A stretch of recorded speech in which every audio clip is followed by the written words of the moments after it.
Burkina Faso's junta has just dropped a bombshell, kicking out foreign mining giants to give local firms a shot. This decision is reverberating across Africa and the globe. Could this signal a wave of resource nationalism across the continent? And what risks come with it? Burkina Faso has a rich history of gold mining, dating back to the early 20th century during the colonial era. Over the years, major foreign companies have dominated the industry, but local firms are now poised to take the lead. Gold mining is a cornerstone of Burkina Faso's economy, contributing significantly to its GDP and employment. The government's new policy aims to balance economic growth with environmental sustainability and local empowerment.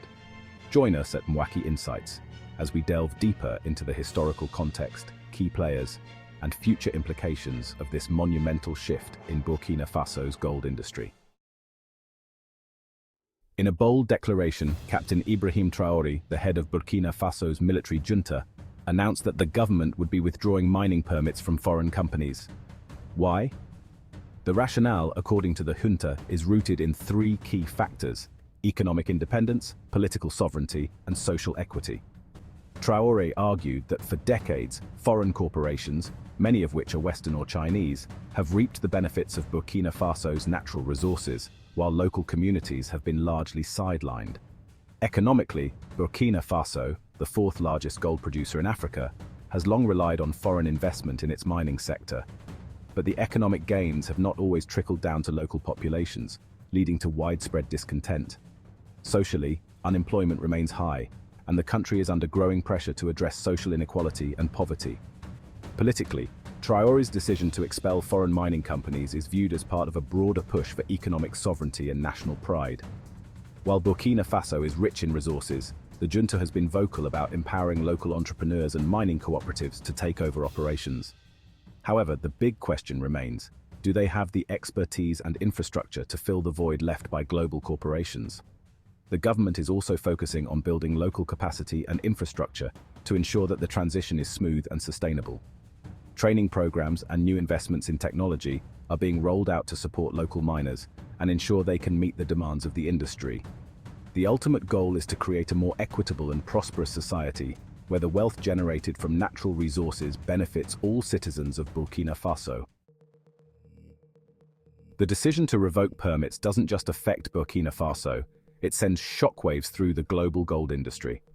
Burkina Faso is responsible for about 4% of Africa's gold production, and major players like Endeavour Mining and IAMGOLD are now facing billions in lost investments. This move could potentially disrupt global supply chains of gold, leading to fluctuations in prices, especially since global demand for gold has been surging due to economic uncertainty. What does this mean for foreign investors? Some analysts argue this decision will scare away other foreign corporations that have operations in Burkina Faso. For investors who are risk-averse, the country's political and economic instability might make it less attractive in the future.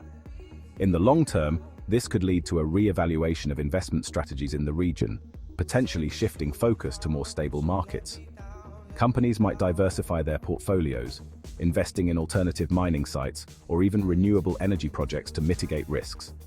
Additionally, international trade agreements and global economic policies could be influenced as countries reassess their gold reserves and trade strategies in response to these disruptions. Burkina Faso's decision to revoke foreign mining permits reflects a growing trend of resource nationalism across Africa. Countries like Mali and Guinea have also moved to take greater control over their natural resources, pushing back against Western and Chinese influence. This resurgence of nationalism in Africa is, in part, a response to the perceived exploitation of the continent's wealth by foreign powers.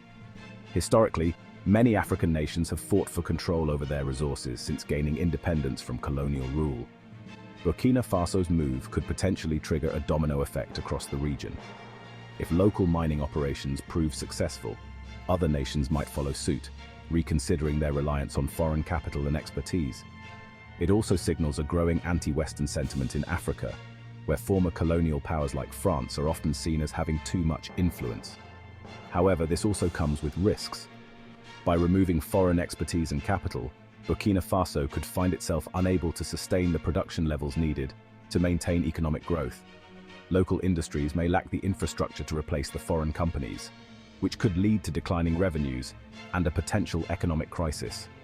Looking ahead, the future implications of this resource nationalism could reshape Africa's economic landscape, potentially leading to new alliances and trade dynamics.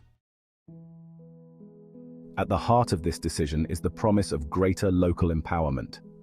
The junta's move is being framed as an opportunity for Burkinabe citizens to benefit from their own resources, as opposed to watching foreign companies profit while their communities remain impoverished.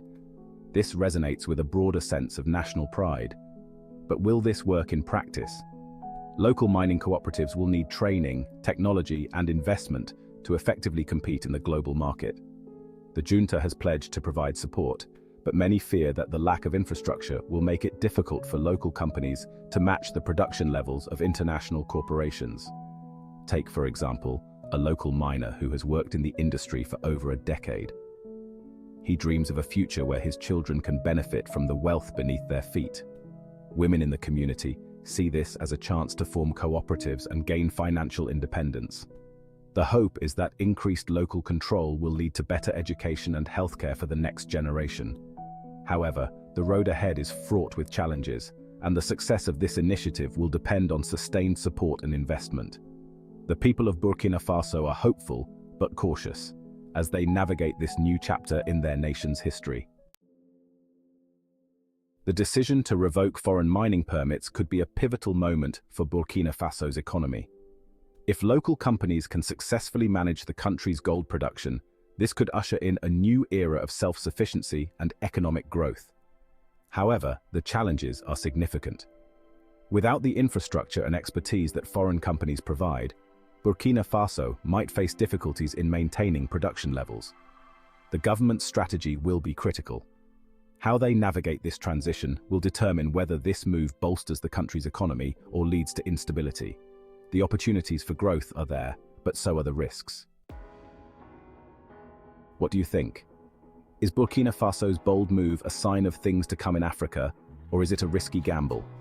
The decision to withdraw mining permits from foreign companies could reshape the gold industry in Africa.